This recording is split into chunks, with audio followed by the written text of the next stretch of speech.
Presentato stamane nella sede del Consiglio regionale Veneto il progetto di legge sulle norme per la tutela delle persone anziane e per la trasparenza nelle case di riposo e RSA.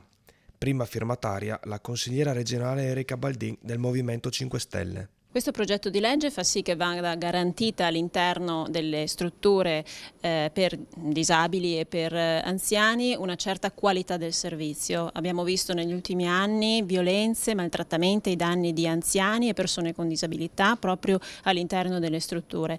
Queste cose non devono più succedere, quindi con questo progetto di legge si fa in modo che il comitato dei familiari e degli ospiti possa entrare in qualunque momento all'interno delle strutture per verificare e monitorare quello che avviene all'interno, con la possibilità poi di rendere edotto il Garante nazionale dei diritti delle persone private della libertà personale, che ha competenze di controllo ma su scala nazionale, quindi la possibilità di sapere cosa avviene all'interno delle strutture sul piano locale.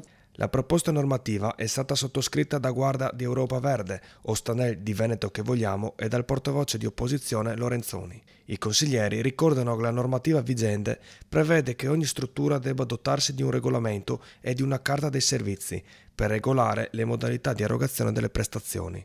È altresì prevista la presenza dei comitati degli ospiti e dei familiari, ai quali però non è affidata alcuna funzione di controllo.